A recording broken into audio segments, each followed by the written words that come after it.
first couple of years, no matter what I did, I was constantly undermined. Sheamus with a Celtic! I knew I wasn't the greatest wrestler, but I had a lot of passion for what I do. Winning the championship from John Cena early on in your career. It was mental. I was told I was losing, and then all of a sudden...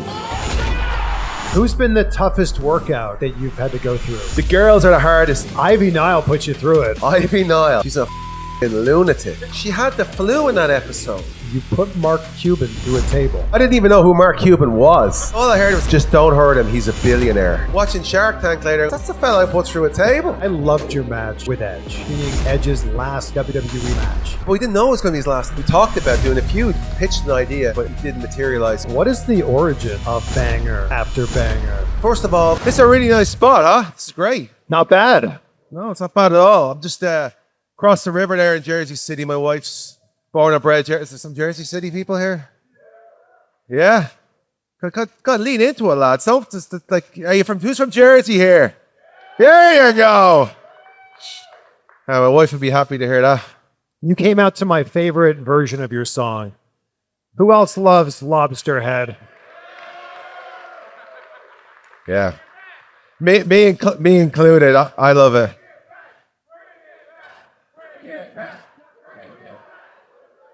I would if I could, lads. I would. I love that song. I miss it, but it's just that's a fight for another day. I've fought that battle a couple of times, and it's been a difficult one to try and push over the line. But does anyone like my current song? You can be honest. I want everyone to be honest here today. This is an honest conversation we're all going to have, right, Chris? I mean, yeah. This is an honest conversation. Just be honest. So let's set it up here. Who likes Sheamus's current song? That's like the John Cena reaction you got when he mentioned this there. And who likes Lobster Head? Yeah. Are we allowed to call it Lobster Head? You call it whatever you want.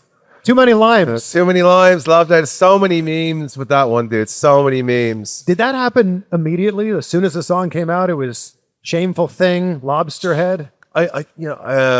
I think Cena called me Lobster Head or something, or Human Jar of Mayonnaise or whatever. He had a lot of great material with me. You know, I was just like a layup for him for a lot of things. So he enjoyed that part of it. But yeah, I think it just came over. I think over the first year, it just became.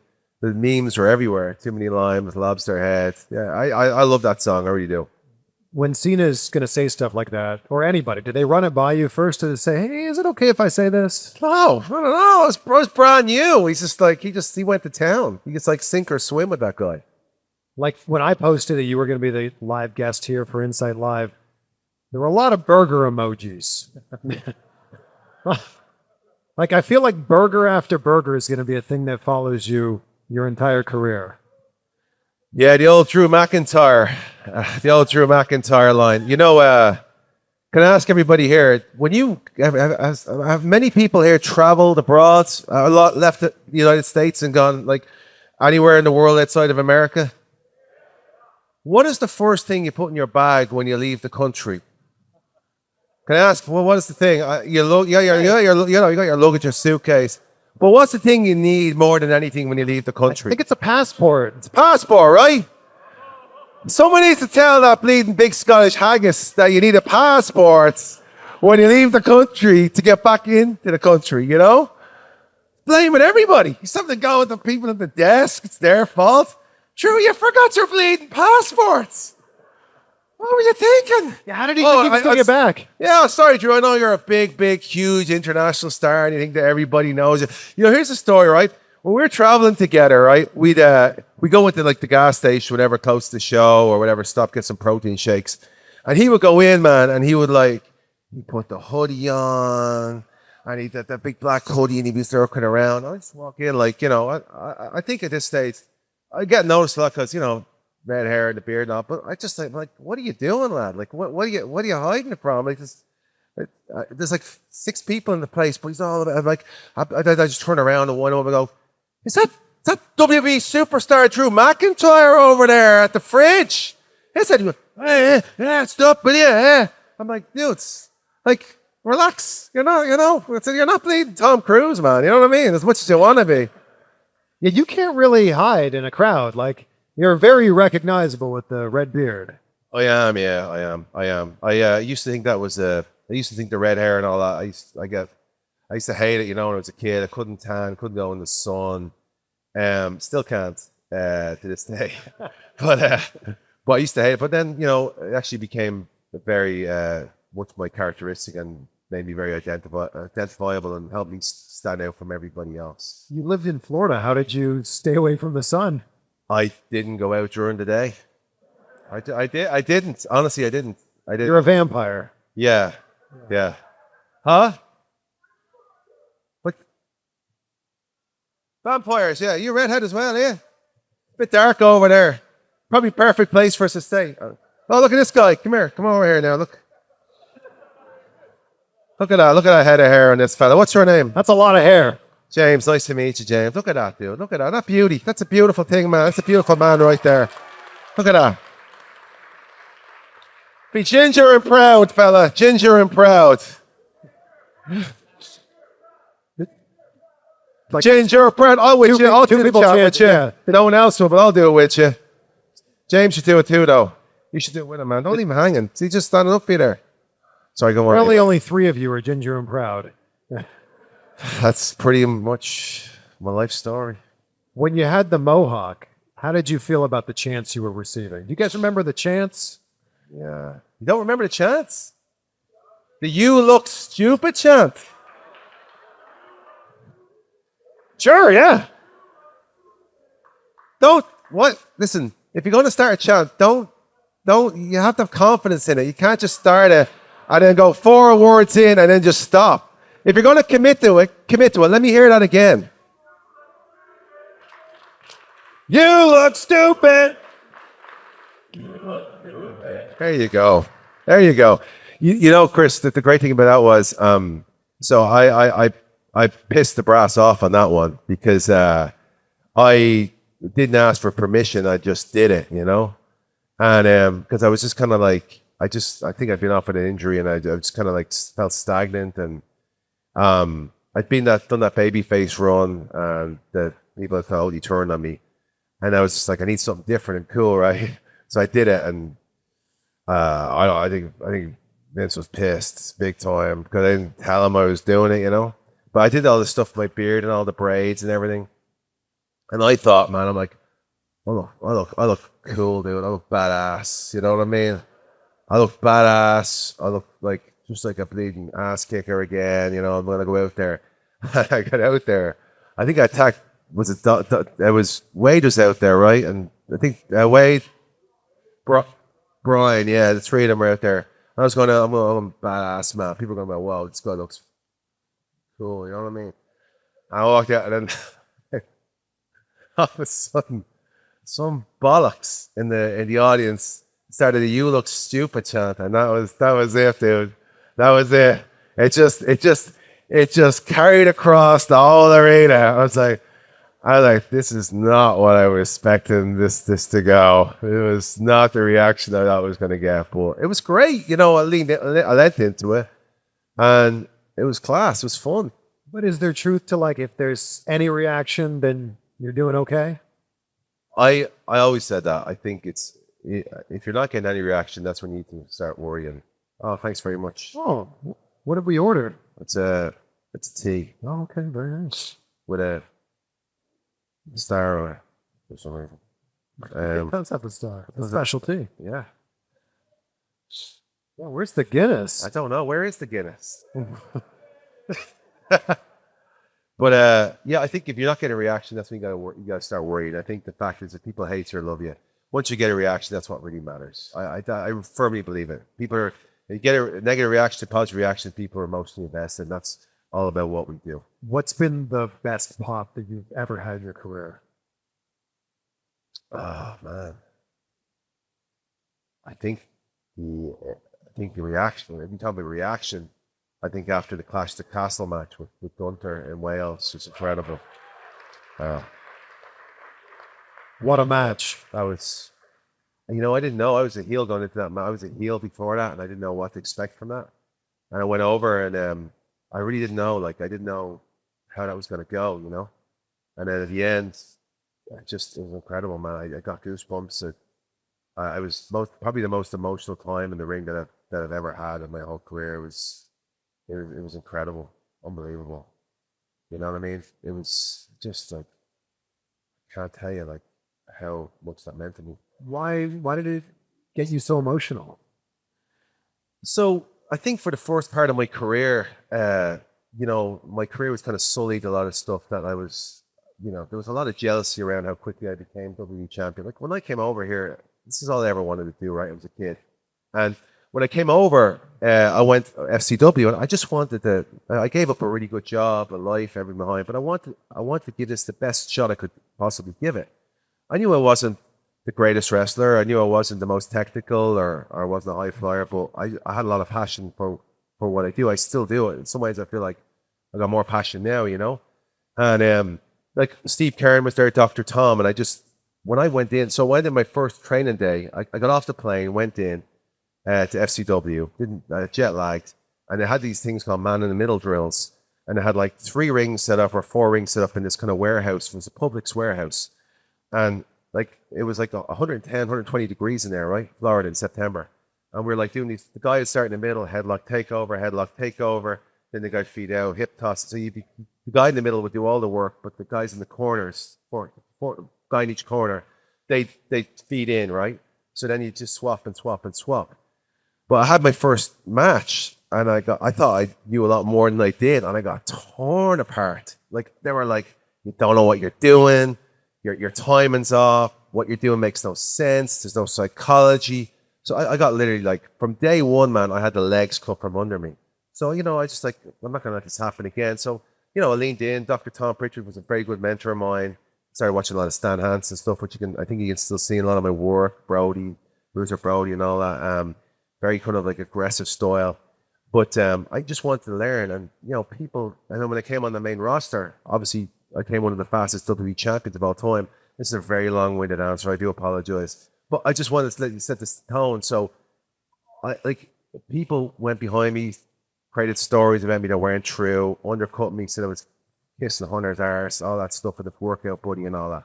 And I felt like for the first couple of years, man, no matter what I did or no matter how hard I tried, I was constantly undermined that the hard work I was doing was not on me. It was because I was a brown nose, I was a politician, which I'm not gonna lie, I'm not a politician. I'm furthest thing from that, you know what I mean? But so I felt for the first part of my career, I just felt like I was always fighting. I was always trying to push uphill. I was fighting an uphill battle, and it just then full circle years later. In that moment, it was just like this is one of the biggest moments of my life. Like people are actually finally appreciating what I'm doing. Yeah. Thank you, but that's not what it is. I mean, the people love you. Nice, man. By the way, congratulations on 1 million subscribers on Celtic Warrior Workouts. Yeah. This fella knows right here. How old is that t-shirt? It doesn't wash well, does it? I gotta get you a better one, mate. I gotta get you better quality. The quality's not great, but I do appreciate wearing it. But also to Chris Van Vliet, who's got over 1 million now as well on the clips. Let's go! Yeah! This is what we call like just thank you, Chris. Don't stop.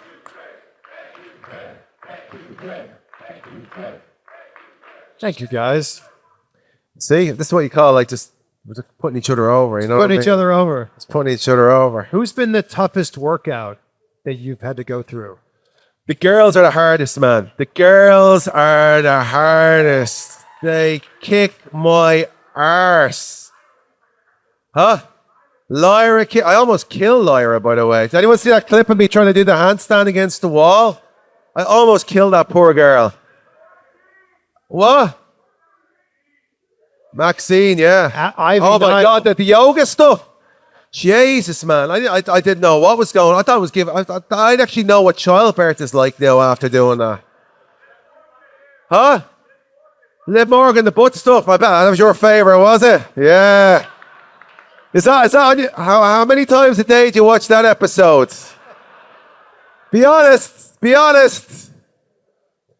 Ivy Nile put you through it. So Ivy Nile, right? Ivy Nile is a... Can I swear in this You thing? can say whatever you want. She's a fucking lunatic. She is a sweetheart, but she is... So we did this workout, right? She crushed me. And but then afterwards I found out she had the flu. She had the flu in that episode. She was dying of the flu. That's why if you listen to the episodes, you can barely talk because she's got the flu. And she still destroyed me, man. Destroyed me. Her, obviously Becky, then there was a Xia Li, is another crazy workout girl, unbelievable. And then of course Roxanne Perez as well. Oh yeah, you like that one, didn't you? Yeah, I see that. Yeah, the old what you call it? What's the thing? The twerking, the twerking. Twerk. Have any of you guys practiced twerking since watching that episode? By the way, Jelly Roll. Did he? How was it? It was something. Out of 10, what was it? Really? Okay. Man, I'm going to take a picture. I'll probably see him later on. I'm going to take a picture with you. I'll do a video at the end and tell him you get a 9 out of 10 out for the twerking. Who's the dream guest? Or who's the person you haven't worked out with yet that you'd love to try their workout? I've done a few with Cesaro. I miss that guy, Cesaro. Can we just give it up for Cesaro? Well, I absolutely love that fella. That guy is incredible in the ring. Incredible. One of my favorite, some of the greatest moments of my career tagging with him. And the best of 7 stuff was insane as well. That was just unbelievable the way that happened. Both of us just in a rut, going to the best of 7. In the beginning, people were just kind of like, they were over it because we'd already wrestled twice on throwaway matches on Raw. And then we did the best of 7 and then the Yay Boo stuff. And it was just, it was awesome. Did it start out as a best of 7, or was it just you had a match, then you had another match, and they went, maybe we're on to something here? That's what it was, yeah. We had 2 matches and they said best of 7. And then we did the first one, I think. Remember the pre-show matches? Yeah, we had a pre-show match at SummerSlam, yeah. Barclays down the road, yeah. Jesus, I need you to start. Wrestling historian here. Are you an accountant, are you? I need a good accountant, man. You're good at numbers there, I can tell. You waving at me or you ask a question or? Oh, you're a CPA? Wow, you guys are, my brain does not work like that. I'm telling you, I spend half the day walking around the house looking for keys that I don't even need because there's a code in our door. That's my life, guys. That's what happens. So we'll do Q&A at the end. Oh. And I should remind everybody we're going to do Q&A at the end. Yeah, we will. I'm not in a hurry. Who is the workout you haven't done yet? I've done most people. I'm trying to... Roman would obviously be a huge one. That would be a massive one. Rock, obviously, too. Stone Cold. I try to get Stone Cold during Mania, but I guess he just had knee surgery or something like that. But I want to start doing a lot of the legends now as well. I'd love to get Sting on there. Taker keeps running away from me, man. He's been scared of me his whole career, Taker. He's calling me Stiffy all the time. He can't, no. Triple H, yes, Triple H. We talked about that. Stephanie as well, workout. Stephanie McMahon. Yeah. Listen, what really works for me is you guys hit just absolutely blast, spam their Twitter handles out of it, and tell them you want to see them in Celtic Warrior Workouts. That makes my job so much easier if you guys just go out there, because then it helps me when I go to them and they agree. So spam them, guys. Spam them. Spam the hell out of them. In the workout you did with CM Punk, I couldn't believe that you said that you like pineapple on pizza.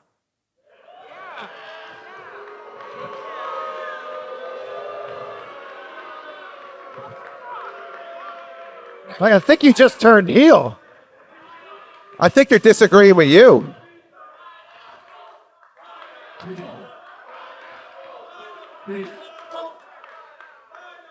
Okay. I think they're disagreeing with you. I think You they guys like pineapple on pizza, on right? your pizza? It's very mixed. Very mixed. I am firmly against Putting fruit on your pizza. Listen, guys, you gotta get your 5 fruit and veg in every day. You know what I mean? It's very important. Very important to get your 5 fruit and veg. I will tell you this. I know New York is very, very, very famous for pizza. And in Jersey as well, they've got probably one of the best ones. Has anyone heard of Raza in Jersey City?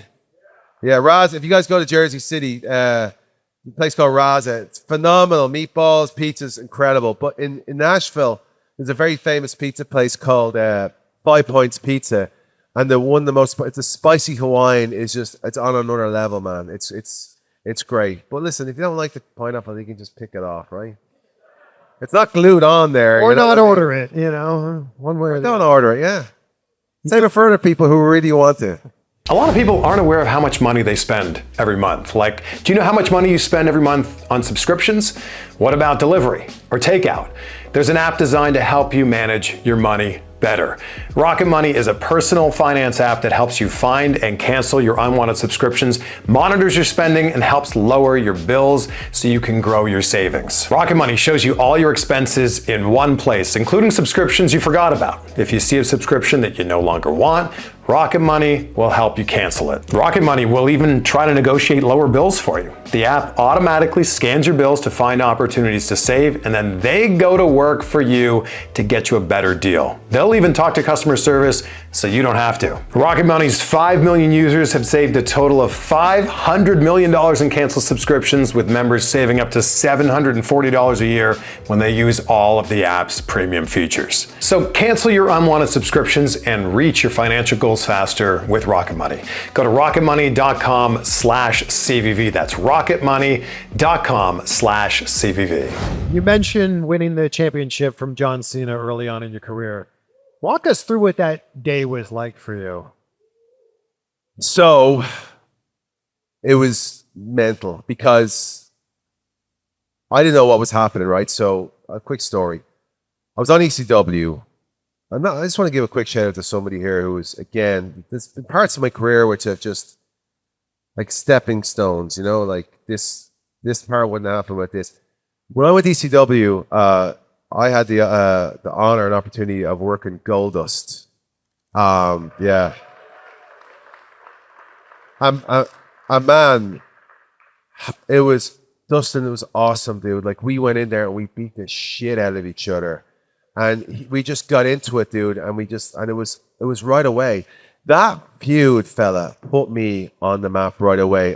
And I mean, like, ECW for what it was, but it made everybody in management, everyone will look around and go, like, this guy is like, it's not just looks different, but he's bringing a different, he's bringing a really aggressive physical side.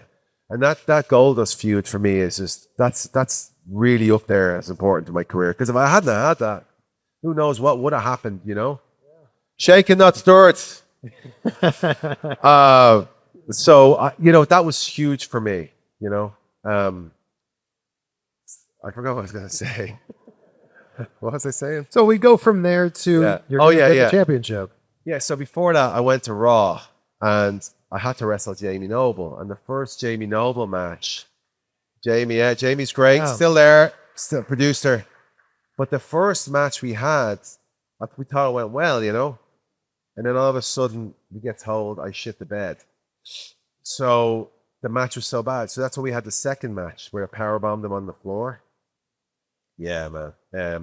But the first thing was like, I was told, like, you better bring it to the next one or you're going to be dead in the water. That's what I was told from certain people, positions. You'd be let go? No, just not let go. I didn't say let go, but just you're just, what's going to happen next. Like, probably just flow around, whatever. So they hated it so much that I think Patterson really hated it. And so it just got back, and then I was freaked out. And I had to go to, I think still be wrestling Shelton the next time. And then I had that match with Shinsuke as well. So it was like, all of a sudden, like, I'm under serious pressure. Then we had the second Jamie Noble match with powerbombed and all. And, it was a rough bump for him to take, you know what I mean? But we knew we were going to do it. And then after that, then I got to the races. Then the next week or two, then I'm in Survivor Series. And then all of a sudden, then I'm in, like, then we're going off towards this Breakthrough Battle Royal thing, and I'm wrestling John. I had no idea. So the day of TLC, I drove into San Antonio, and I fully expected, I was told I was losing. And I was in the car with, I think I was in the car with Arn Anderson and Scott Armstrong. And Scott was saying, like, man, what an upset would be if you won. And Arn was like, no, it's too early, whatever, too early. And then all of a sudden got pulled into the room. And I don't think I've ever even told the story. So I get pulled into the room. And Vince is there and I'm there. And I'm nervous. And, I'm nervous as hell, right? Because I'm just like, all of a sudden I'm WWE Championship match. You know what I mean? Like, it's crazy.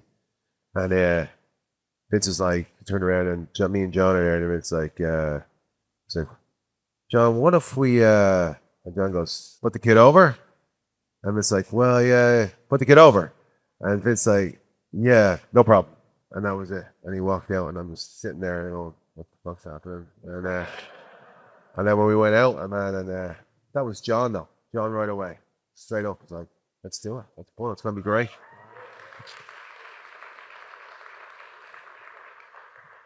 You've done everything in your career. You've done everything in your career, a lot of things multiple times. You haven't won the Intercontinental Championship yet, but you've been so close. So many times. Yeah, which one do you think you were the closest? Like, where do we feel like it could have happened? Yeah. The three-way at Mania in LA, yeah. That was the one. WrestleMania 39. Yeah. Yeah, so did I. But it didn't happen. Things change, But thanks, fella. I appreciate it. Yeah.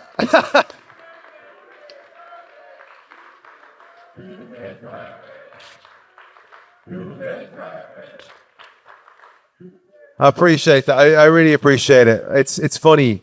I have told this so many times, but when I first started watching WWE, the IC title was the one title I loved watching, because one of my favorite of all time, Macho Man, was IC champ, and it was before the Steamboat match, and I just loved it, man. I was big, huge Macho Man fan. You can clap. It's okay, man. Yeah. Macho Man was awesome. But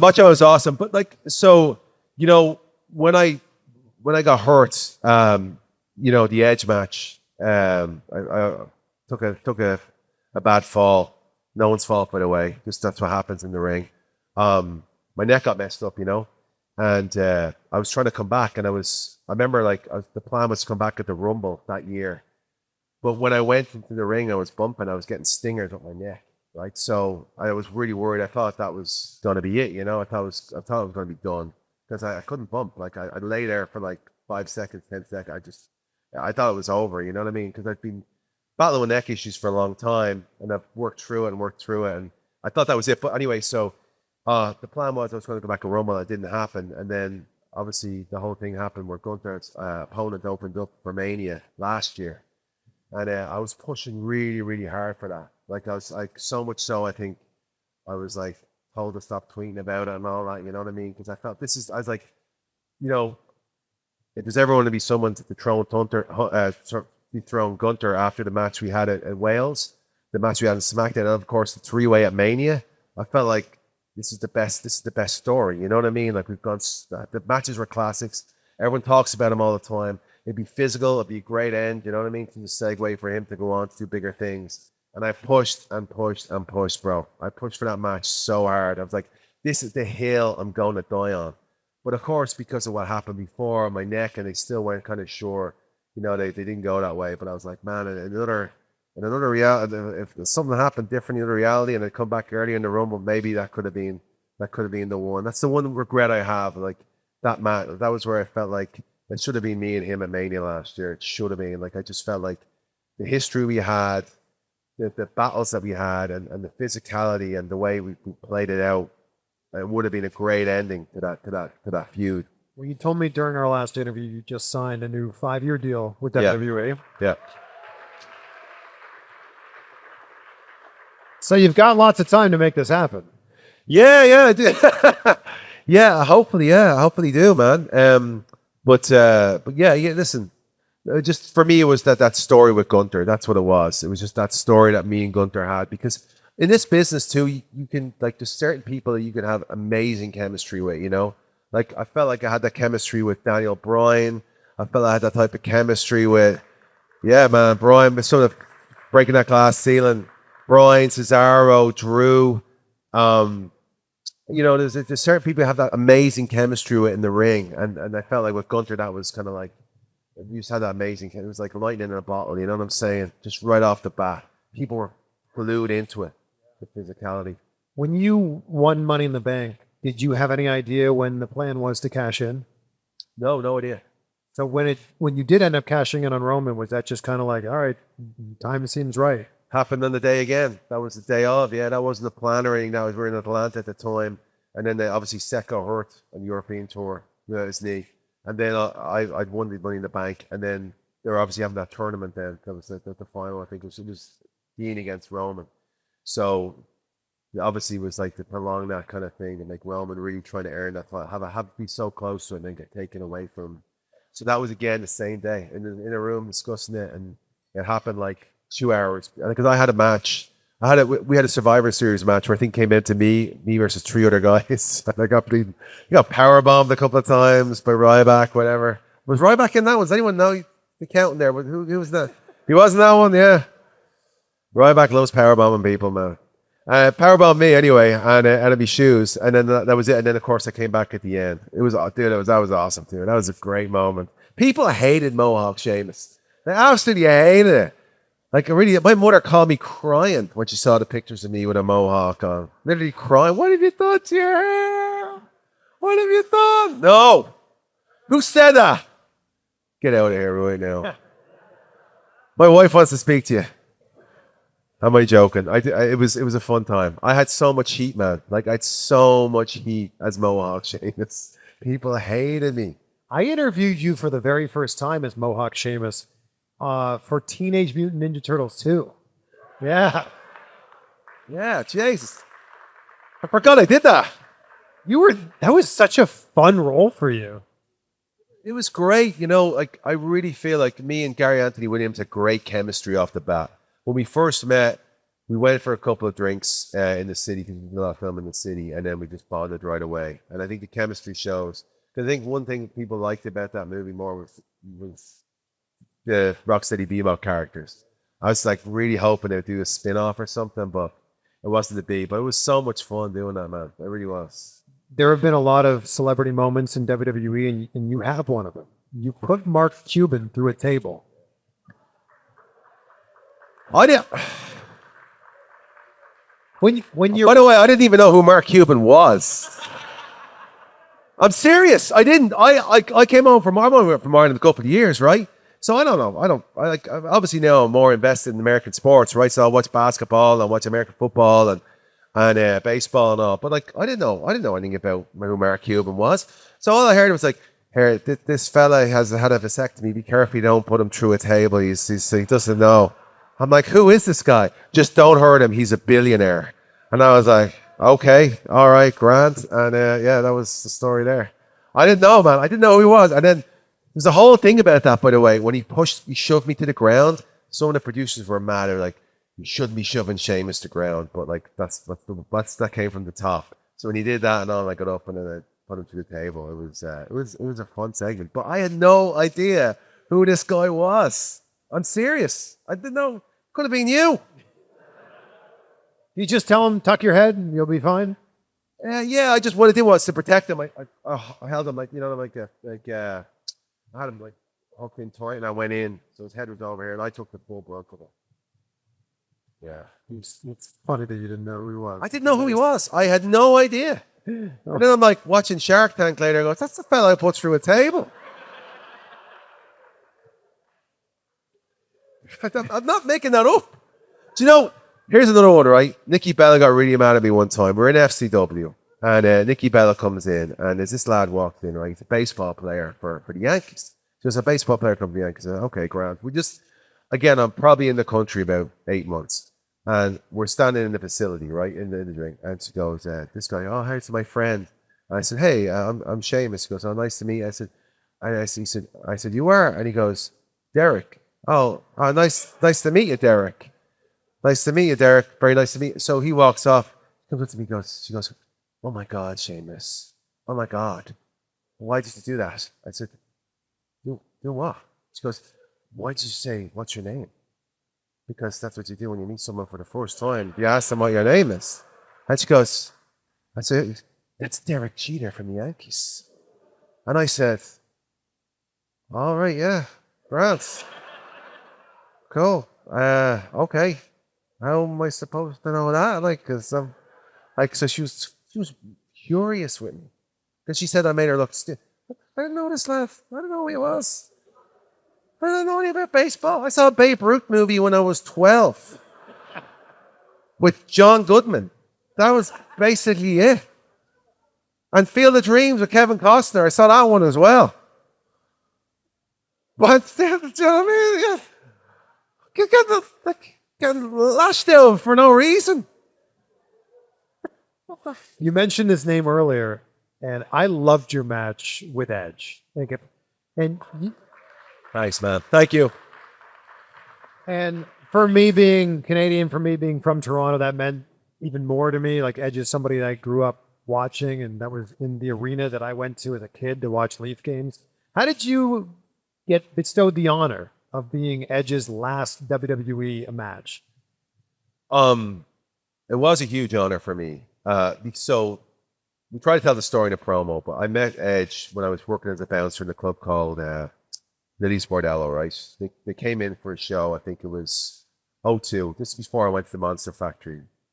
Or was it after? Maybe. I'm trying to figure out, it's a long time ago. But he came in anyway, and I was working, and I got off early because everyone knew I was a huge wrestling fan. Anyway, I walked up, whatever, and I offered to buy him a Guinness. And he's like, no, I'm going to buy you a Guinness. So he bought me a Guinness, we chatted a little bit. It was cool. Very cool moment. So that's how we knew. And then obviously he came to FCW when he was coming back from the injury. I think the one just before he went back at the chamber or whatever it was, when he was the cameraman. Was that the one? Oh, yeah, Hell in a Cell. Hell in a Cell, sorry. Yeah, so he Batista, worked out with him. Undertaker, is that right? He was Undertaker, yeah. Batista. So so basically we hit it off right then, but yeah, it got on great, man. Just, obviously he was cut short when he had to retire, but we stayed in touch. Had a great rapport with him, and then like when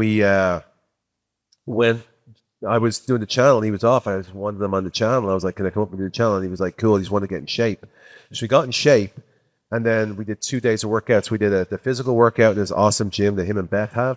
He was in an amazing house in Asheville, North Carolina. And then the next day we did mountain biking. That's when he actually fell off the bike and realized his shoulder and neck was fine. And that was the catalyst to him coming back into the ring.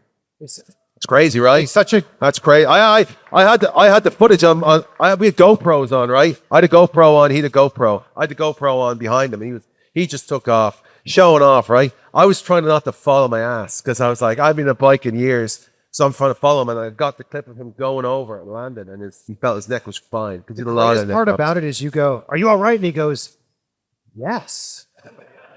And you can see the wheels turning of like, if I can fall off a mountain bike, I can wrestle. So you guys just being great friends, it was like, okay, this lines up for you to be his last WWE opponent?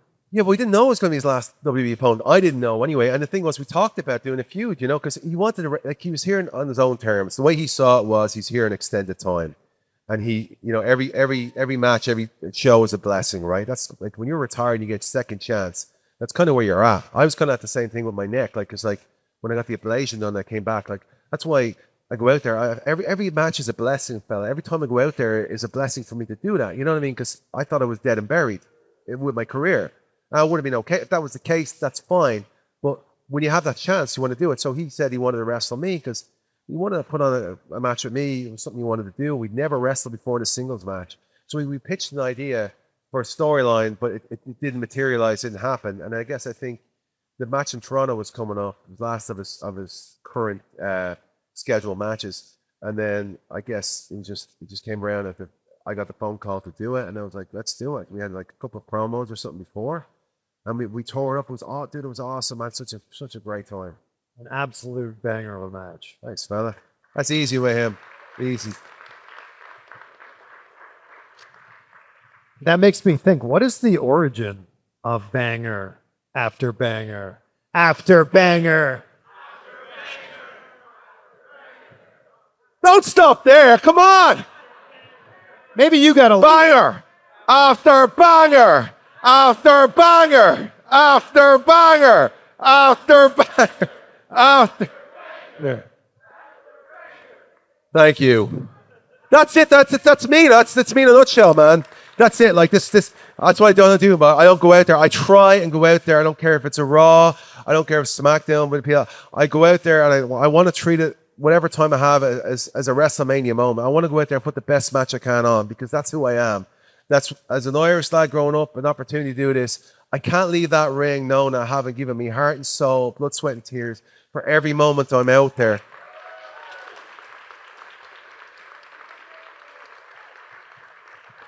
Because that's what you all deserve, man. You deserve that. You come to these shows, you show your support. You know, you wear the t-shirts, you bring your belts out proudly. Like I've never I've seen fans go out there with the belts and stuff and all because they're proud to be WWE fans. They're proud to be in that arena. They're proud to be part of this. You know, when I was a kid growing up, people were like slagging it off, that fake shite and all that. You know what I mean? Well, first of all, watch my matches. There's nothing fake about it, I'll tell you that. And two, with the most loyal and amazing fans in the world. And like everybody here, you know that. You wear that stuff of pride. You're going to SummerSlam. You know what it is. The storylines, you're invested in the characters, you're invested in the people. And that's what it is. There's no us without you. Like I heard it said, people might say that in a cliche way, and I'm getting a bit emotional about this because it's true. There is none of us. If you're not there, who are we performing for? Who are we getting this opportunity for? It's for you, for all of you. It's amazing. It's amazing. Like it really is one of the most hardcore, like just passionate fans I've ever seen in my life. And I've been on both sides of it. I've been on both sides of it, man. I've been hated, I've been loved, and like it's part of that journey, man. And like, look, I'll walk away with this whenever that is. 4 more years. I'd like to go till the wheels come off. I know that. And again, like after what happened last year, it's a blessing. But like the thing is, like, giving me the opportunity to go out there and perform and do that, and the reactions, and like even when I fucking hitting those 10 beats, man, and everyone's just counting and then setting up for the brogue, and everyone's like, it's just your energy is and your energy and noise and just who you are, these fans is what make it so fucking special.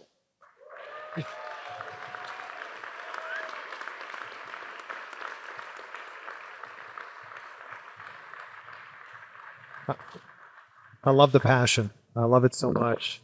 When people think of Sheamus, there's 2 words that immediately come to mind. We just talked about banger.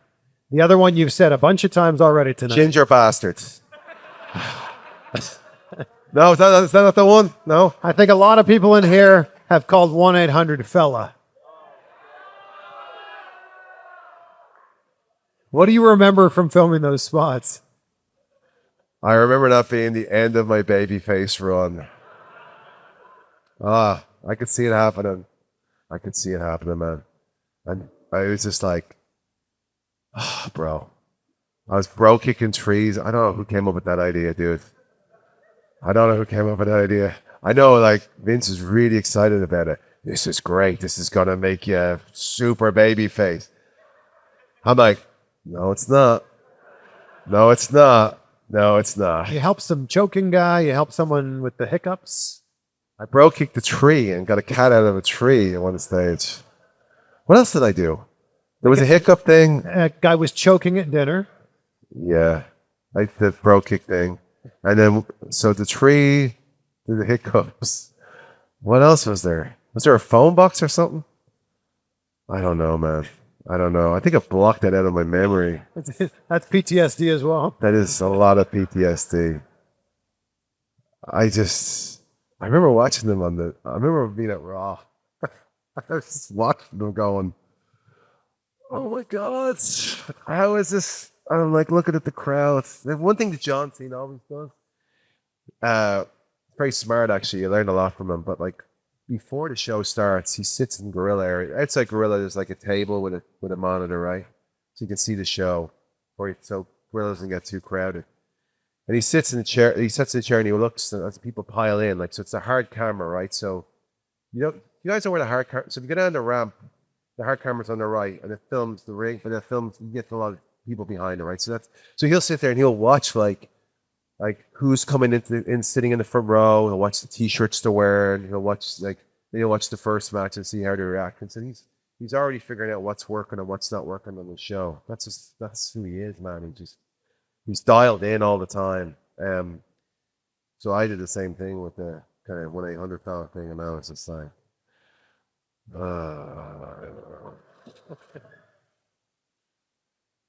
yay! It's me, Sheamus. Yay! Bella! Let's go! Forget you saw that vignette 2 segments ago. It's grand. I like that one. Yeah, that was good. I brought that one back. You know what I loved recently was this. Oh, yeah. That turned into a meme. Punk texted me right away after that one. He goes, dude, you don't know what you just started. He's like, you have no idea. I was like, I know. I literally, we should talk about that. How about me almost falling off the top? Actually, falling off the top rope, but somehow landing on my legs like a cat. By the way, if you ever see me in the house, I posted a video, right? I've got 3 rescue dogs at home. We have 4. I love dogs, man. Yeah. Thank you. Love them. Dogs are animals, cats, dogs, amazing. My wife worked for National Humane Association for years, and I worked for By the Way in the city, right? Like animal shelters, love them, right? But I've chased the dogs around messing, and like I've fallen on my ass so many times. I've slipped down the stairs, like I broke plant pots and everything. You know, I'm just 2 left feet, man. You know, but somehow that night when I fell off the top, I landed on my both feet like a cat. I don't know how that happened. If that was in my house, I definitely would have landed on my ass. But, you know, I got back up there, did it, and then I was like, I leaned into it. That's another thing, too, man. I feel like the last couple of years, I used to take myself so seriously. Be so stressed about things that didn't matter and little kind of nuance and little things that just don't matter. Now, if something goes wrong, it's an opportunity for me to lean into it, have the crack, and make a joke about it. I think that's the most important thing. Because everybody we all do crazy stuff. We all like mess up, right? Don't we? We all do. Obviously, we'll never tell anybody. Yeah, I just happen to do mine on national television. So I've got one more question before we open it up to Q&A. So we're going to have a mic coming around here. By the way, is everyone having a good time here? I just want to make sure I'm not boring the arse off you. You know what I mean?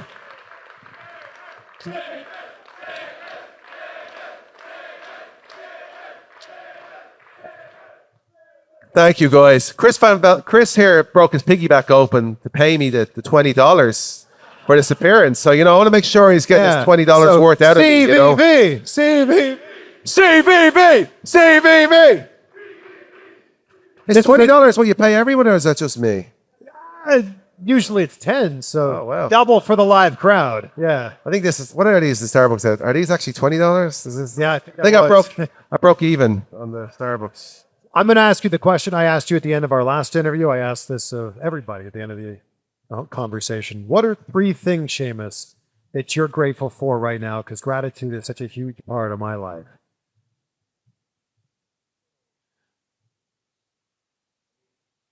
Three things I'm grateful for. I'm grateful, very grateful for my wife and family, man.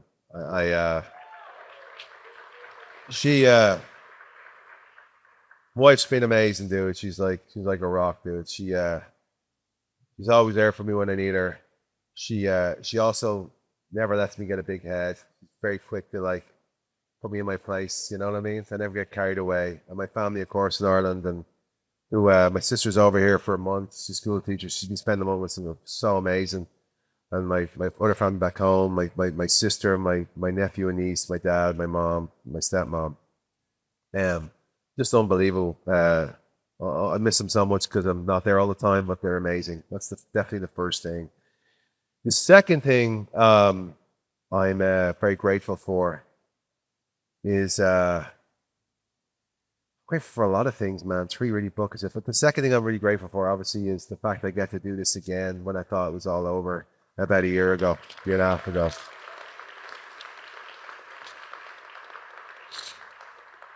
And lastly, I'm grateful to all of you for showing up and showing me you guys still care, and for all the support and the love you guys have sent. It's amazing, guys. Thank you. And I really mean it. Like, sometimes you talk about PTSD. Sometimes I come in and go like, man, what if only 2 people buy tickets and no one's, you know what I mean? Like, you know what I'm saying? Like, the fact that this you guys are amazing. Like, it just makes me realize and remind me of why I'm doing what I'm doing, you know? So thank you for that, guys.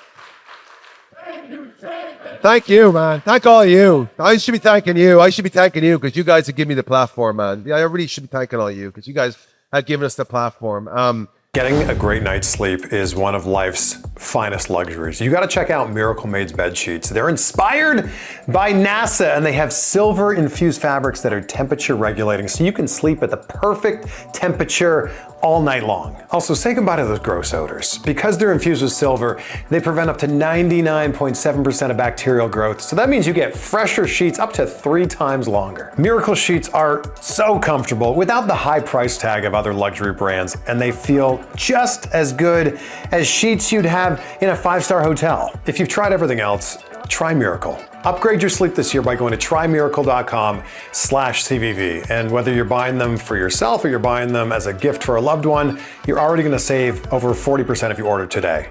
But if you use the code CVV at checkout, you'll get an additional 20% off plus a free 3-piece towel kit. That's trymiracle.com/CVV. Do you want to talk about the other thing with Drew I talked about in the background? Oh, yeah. Do you want to bring that up before we get to the Q&A? Yeah, because I know he's gonna hate it, right? But I might as well just... Yeah. You guys want to hear a Drew McIntyre story? You want to bring it up? Yeah. Who came up with burger after burger? So, I wasn't happy with the way I came back. After the whole thing happened, when I tried hard for the Gunther match, it didn't happen. I kind of like just said, I don't give a shit anymore. So I'm going to eat what I want and not really work out. So I kind of just didn't care. And when I came back with my new biker shorts, it didn't look booty shorts. Yeah, booty shorts. It was not good. I got absolutely slaughtered online. I mean, slaughtered. But at first I was like, oh my God. I was like, oh. I was like, oh no. And I was like, oh wait. Well, fairness, yeah. I did kind of, I did kind of like go party like it was the end of the world. So anyway, so I led into it, you know what I mean? It was great. But so for the promo me and Drew did, the burger after burger line, I'm probably gonna they already did that. What's that show on WWE now, but behind the scenes? Unreal. So I'm gonna give you my own Unreal moments. That was thinking. I gave Drew the burger after burger line. Yes. Huh? You just wanted to own it? Yeah, because I was going to lean into it. And I was like, he was like, dude, you want to say that? I was like, yeah, I want you to say it, man. Let's do it. Like, it's everywhere, bro. It's everywhere. It's like, have you not seen Twitter in the last 7 days? I was like, have you not seen? I'm getting slaughtered. So we did it. I gave him the line of his career. And you know why? Because that's what it is, fella. It's entertainment. That's what it's about, right? I love that. What a story. All right, we're going to open it up to Q&A here. Before we wrap things up, if you've got a question, shoot your hand up in the air. Jamil is going to run around here with it. Oh, thank you. Now we can see everybody. I love that. What's your name? My name is Christian. Hey, Christian. Hey, how you doing? I just want to say thank you, Chris, for everything. Really, I listen to you all the time at work and at home and stuff like that. I appreciate it. Man, thank you so much. Sheamus, funny question. I got a Mount Rushmore question. Your Mount Rushmore of European wrestlers. Chris, you can do it. You can have your version as well if you want. But just want to say, Sheamus, you're on mine. And not just to say because you're here, but you're on mine. Thanks, man. Thank you, man. I mean, that means a lot to me. I really appreciate that, fella. So I'm not going to go with current European wrestlers because I just feel like I don't want to do it. We're still wrestling, so I feel like we should always go. When we're doing Mount Rushmore, we should go people who like talent that was there before that I watched. So European, I'd have to go Fifth Finley for sure. You guys have I mean, you probably do, but he is one of the greatest of all time. The mind that fella has, he's been pivotal in my career. Like just to earn his respect, you have to do so much because that's the type of person he deserves to like. You need to come to a certain level for him to garner his respect because he's done it all. He's unbelievable with the new talent as well. I miss him on the main roster. Biff Finley is incredible. William Regal, another guy I traveled with. Funny story about William Regal. He called me up when I was going on the road. I got the call to go up on the road, and Regal texted me. I said, "Yeah, hey, you coming up on the road soon, Sheamus?" That's how he talks. I said, "Oh yeah, yes, sir." He goes, "I'd be happy to give you some remarks. You'd have to travel with you." I was like, "Yeah, I'd be honored." So I was like, "Okay." St. Margaret's and stuff on Fairfield Inn. It's very hard. You have to really listen there. So like, yeah, no problem. So I drove him around for basically 6 months. He gave me advice, but he had an incredible ability to fall asleep for the whole car ride, just 5 hours. So basically, I was his chauffeur for six to 8 months. So he got me. Darren is the best dude, but I learned a lot from it. But Regal, then I have to go British Bulldog, of course. British Bulldog. And then I'm gonna go with Robbie Brookside as well, who I've wrestled a couple of times. One of the old school guys. That's a great Mount Rushmore. Right here, yeah. What's your name? My name is Omar, and Hey, Omar. I have a question for Sheamus. You said you loved working with Cesaro over the years and doing the best of 7 series. This Monday, you have a match coming up with Rusev. Will we ever see you and Rusev in a best of 7 series? What, are we 2 in already or 3? There were 2. I'm up for that, fella. I'm up for anything, mate. I'm up for banger after banger. I will. Listen, everybody knows I love the physicality of what I do, man. I love it, and if that's what they decide, we'll make it. We'll do the same thing again. We can go there. Like, it's no doubt. There's no doubt in my mind. 2 Europeans beating the shit out of each other. It's great TV. It's physical and it's enjoyable. And he's come back, and we haven't had too much of a story, but our story is mostly in the ring, and I think it's basically been, hopefully, it's been living up to people's standards. I hope it has. But yeah, that'll be 9 matches though, or 10. But listen, I love going out there. What's that? Is there beep? Am I imagining a beeping? No, you heard it. Oh, Okay, all right. I haven't gone. Yeah, but I'm well up for that, dude. I'm well up for best of 7 or Rusev, 100%. We got one more right over here. What's your name? My name is Derek Owens. I'm from Baltimore. Four Derek? hours away. Yeah. Hi, Derek. Nice to meet you. Derek? I wanted to ask, besides your first one, because that was most important, what was your favorite championship win of your career so far? Because I believe you're going to get that Grand Slam championship, of course, but so far. So, yeah. Ultimate Grand Slam champion is the goal I've had for the last 5-6 years. I think the tag titles that me and Cesaro did when we beat New Day, that was huge, because that really cemented what we had done together. Like, we come close before, but when we beat them, especially with that fake tag with Cesaro, and people like, where he fake tagged, we got the win. That was huge for us. And they're the longest reigning tag champs of all time. So are they still? No. Usos beat them, right? Yeah. But that would be up there, 100%. Oh, I love that, man. I love him, dude. Here's a quick one with Cesaro, right? We wrestled the Hardys, right?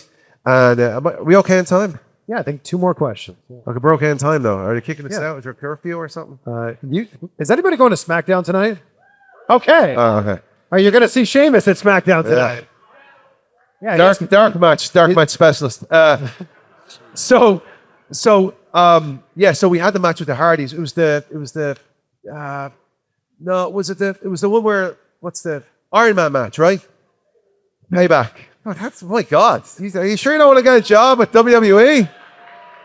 This guy should What be a historian. a historian, total historian. So anyway, so I left the room, right? We had come back and I come back into the room. Three of them are there. I had to go and do something. All of a sudden, I'm taking the last 3 pinfalls or something in the match. I'm like, Tony, how did this happen? He goes, oh, well, it's just the way it happened, you know, the way the chips lay and all that. I was like, thanks, Tony. So I'm taking 3 finishers back to back. And he just laughed at me. He goes, yep. So I miss him, dude. Yeah. Classic Cesaro. Right over here. Okay. What's your name? My name is Jordan. Hey, Jordan. First of all, thank you, Sheamus. It's nice to meet you, and it's been great to listen to you. My Jordan. question would be, based on what we have seen from WWE Unreal versus what you've experienced doing these talk shows, what do you feel about like what we see versus what they've showed us and what you get to show us firsthand in shows like this? Well, for shows like this, I feel it's a great question, by the way. For shows like this, I feel like I just want to have a conversation, right? Without getting any heat. You know what I mean? That was a little joke. Sorry. I'm great at getting heat. But no, like I just want this is more of a conversation. You know what I mean? The Unreal thing is something they're doing, and I think it's getting a very mixed. It's getting a lot of people involved in it. Some people like it, some people don't. But pull back the curtain a lot. For me, I don't know how I feel about the curtain being pulled back too much. There are moments that I have, whether it's before the match or after the match, I kind of just like to keep for myself and people I'm in the match with. That's just me, you know. Everyone has a different opinion on this, but for me, just maybe being a little bit old school on that, I just feel like I kind of like this stuff here is great, you know. It's a conversation. I'm telling stories about my career. We're talking about different things that happen, and we're in this environment, but at work and stuff, for me, I kind of like just a little bit of privacy before and after those matches. That's my take on it. But again, everyone has a different idea on that. You know, it's people like different things. That's just me. All right. A kayfabe chant. This is our final question. It's a Sheamus 515 shirt over there. Look at that, baby. Look at that. Look at that old school. I swear I wasn't ripping off Austin on that one. This is our final question right here. What's your name? Yulini. Hey, Yulini. Oh, yes, you got it. Yulini. Yeah. Man. How are you? All right. I'm wonderful. Thank you, Sheamus. Thank you, Chris, for doing this. This is Thank you for coming out. It's all this man here. He's the one who organized it. By the way, can I just say something?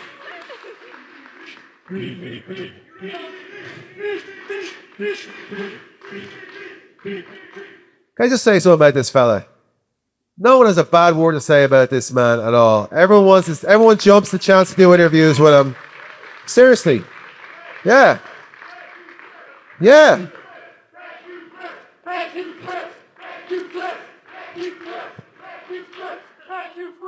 Stuff wouldn't happen without him. So and also you took a lot of risks to do where you are, to get to where you are now. That's what life is, man. Taking risks, stepping outside your comfort zone to bring you where you are now, man. It's cool, dude. And all these people appreciate you, bro. I love you. Thank you, and thank all of you. But we've got our questions. Yeah, for sure. Yulini. Stole your moment there. God, I'm going Yulini. to pass out. You said my name correctly. 3 times, Yulini. Thank Not like you. Candyman, is it? Where you say it in the mirror 5 times and Yulini comes out and... I appreciate it. I'm also Bloody Mary secretly. Okay. So, Sheamus, you signed to WWE almost 20 years ago, and which is awesome, right? 20 years. Okay. I don't feel old at all. I know. I'm sorry. That's So, okay. I'm just joking. if you were able to go back in time to when you were just signed, what advice would you give to young Sheamus, even though you're still young? What a question to end on, too. I love this. Thank you, you. Yulini.